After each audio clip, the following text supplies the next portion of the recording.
I am outstanding, man. Excited to practice and, get some good competition versus a familiar opponent, a good friend in Mike McDaniels, and somebody that we can work really well with together. So, we're excited to do that. And with that, open up questions.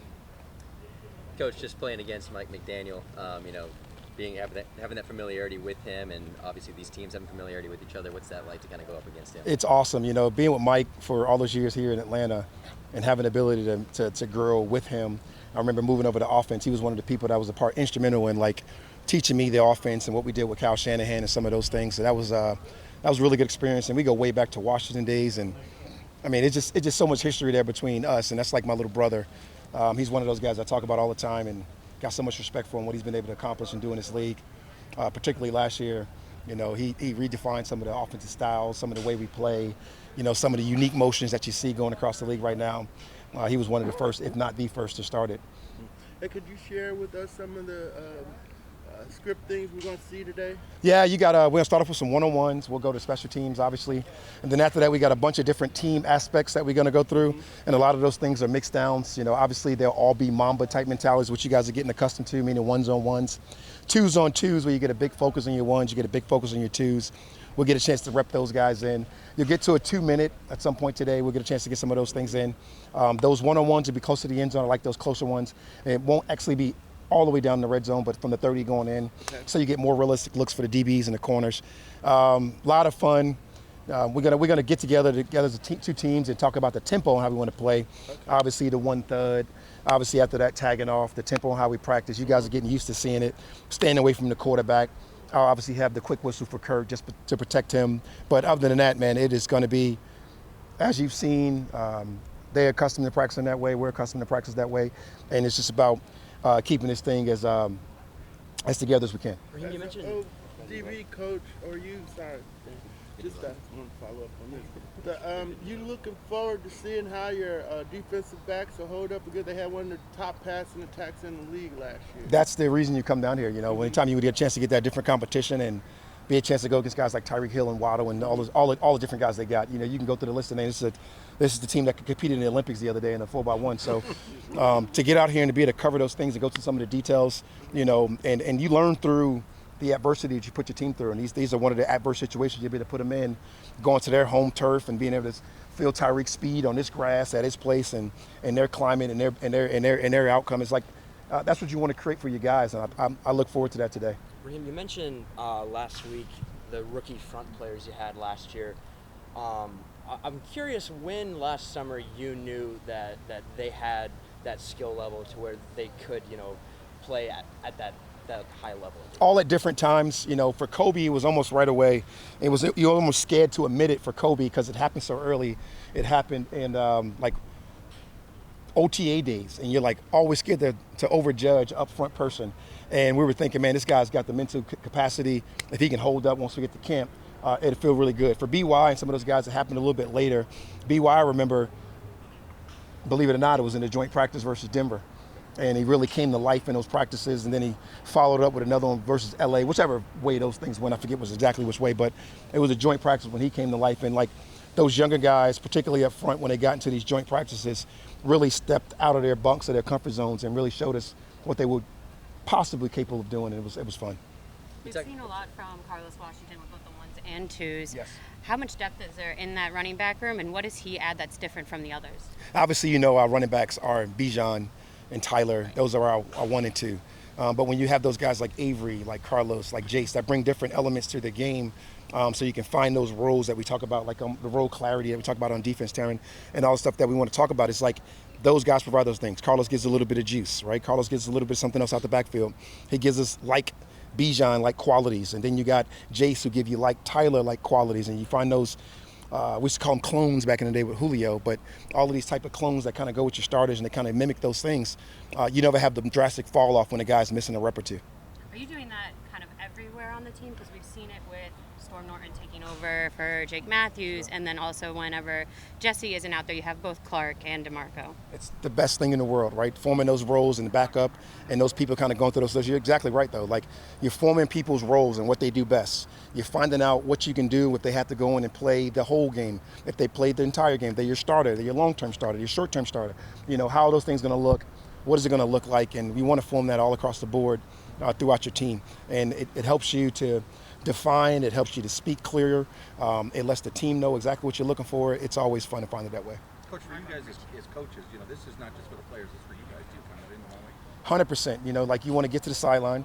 You want to see it from the perspective you've seen in the game. You get a chance to evaluate your guys as far as what they're going to look like when it comes to toughness versus another team.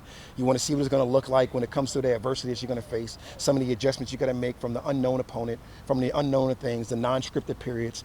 It's a lot of fun. The substitution packages, how you roll it, how you're able to clearly, concisely be able to communicate with all your coaching staff. Like I love these practices. Going out to LA was really an eye-opening experience for me and really putting the importance on the joint practices because you have the chance to mitigate injuries. And you want to do most of it because it's for your players, right? The thing you do these for is the chance to get guys to go out there and get that live competition that you would get in games, but you can mitigate the injuries because how you can control the tempo out here. And kind of bouncing off of that, is there a method of sort of figuring out what does work and what doesn't work sometimes in these practices to kind of like see, that's kind of cool, it works against this team, or is it more or less just kind of getting reps against another team? You can do that as well, and then sometimes you just want to have all your stuff out to be able to go out there and practice for you, just to see what guys can execute and what they can do and how well they can do it. And then like sometimes you got some, like you said, there's always going to be some testers out there. There's always going to be some, hey, our chance to go explore, as opposed to what you're doing with your bread and butter. So like some exploration things, some obviously some bread and butter things, some core concepts, your guys working together, the communication from around when you get the known distractions, the media, the fans, the opposite team. It's always fun. It's a great deal. I enjoy this like no other. Raheem, along those lines, is there any part of this process that is collaborative for you as a coaching staff with the Dolphins, or is this all still kind of competitive secrets? It's 100%. A lot of it's collaborative, right? That's why this tape won't be leaked to anyone else, other than Atlanta and Miami. And it's well documented amongst our coaches to not let this tape go out, right? There's some things that Mike's going to explore. There's some things that we're going to explore, and you don't want those things out until we actually play in September. So we'll let those things play out, and that's why you want to do it with trustworthy people that you absolutely got care for. And belief in, and you also want to collaborate with the tempo and how practice is going to be, and you want to be on the same page. That's how you can mitigate some of the things that happen in these practices that we know about. You can't avoid all of them, but obviously you take the most steps that you can to avoid them as much as possible. Will kickoff be one of those things? Kickoff is definitely probably the first special team drill because that's the biggest explorer for all of us, and it's a big unknown, but it's also a big excitement for us all as well. So we all want to see it. I think our players all want to get a chance to go and do it and execute it. You want to find those roles and that role clarity that we don't all have the answers for. If you tell you have the answers for those things, we'd be kidding you. It's foreign to all of us how it looks. I'm sure we were all interested at the Hall of Fame game that D-Led was down there celebrating and watching himself. Nobody broke one. No, good D-Led. Who you cheering for now? And kind of talking about that collaboration, do you talk to maybe guys like Drake or many of the younger guys being like, hey, see Tyreek out there, see how fast he's going? That's the stuff you can do when you do some of the cross training. Great players love watching other great players. I remember Jalen Ramsey coaching him having a healthy respect for other good corners and loving to do the argument. It's not just basketball arguments of who's the greatest and who's the GOAT between Kobe and LeBron and Mike. It's usually, when you're talking in those rooms and those groups, it's usually a lot of who's the best receiver of all time, who's the best receiver right now, how do you set those opinions, how you set those things up. And I remember when Cooper Kupp won the Triple Crown, and I was saying last year that Jefferson was going to win the MVP. He said if Cooper Kupp won the Triple Crown and didn't win it, there's no chance Jefferson's winning this year, and he was absolutely right. And I said that's a great valid point. But like all of those arguments amongst great players and great teammates and great people, I got OBJ here. Last time I seen him, we were hugging at a parade. And letting things fall out the ceiling to us. So as he had a torn knee, and I'm so excited to see those guys and to be able to watch great players and be able to compete against great players, that is going to be a lot of fun. How much have you seen J.G. Bertrand improve just from being here, given the fact that he does have such a strong position group? Captain America is a superhero at all the finest rights. He's a guy that's absolutely bought into his role of coming in and learning the defense. He's bought into his role of being behind the mic, being behind the wheel. It doesn't matter where he lines up. He's brought into his role of being a special teams player and sort of formulating a captain-like presence there already.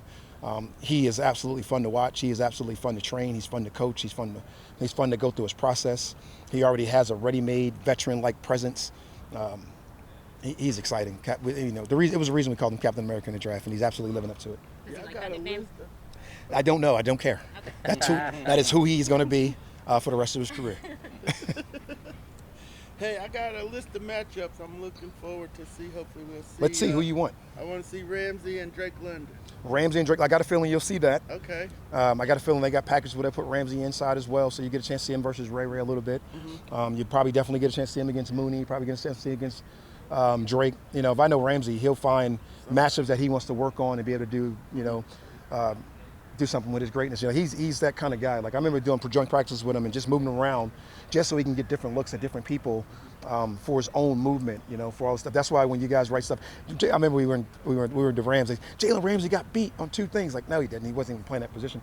But it's like one of those things where he just like loves that stuff, to get inside, to be able to match up with the quickness of a Hunter Renfrow when we had Oakland, or he gets a chance to go outside and match up with the length of a Drake London and some of the strength. And absolutely, when he's out there in the competitive mode, he's trying to embarrass you. So it makes those guys get an uptick in competitive juices, and like that is the fun about joint practices.